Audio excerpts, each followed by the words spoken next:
I had this little border made up. The grass keeps encroaching on what I've got growing in it. So I'm going to take it and extend it out this 10 inches. Take that board over and bring it all the way out.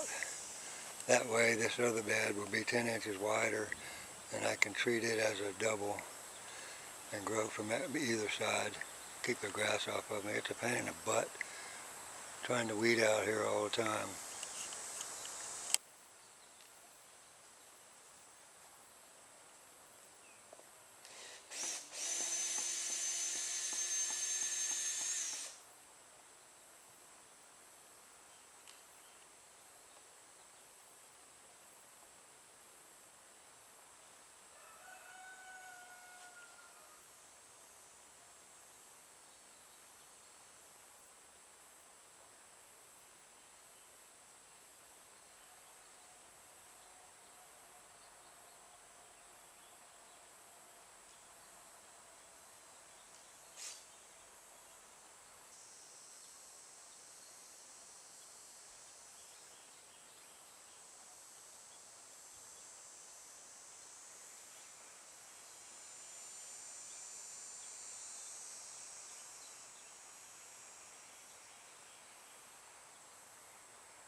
So there you go. A little 4-foot row now.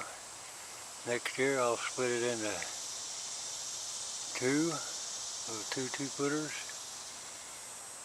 and we'll roll with that. I don't have to worry about all that grass and weeds coming up over here on this side anymore.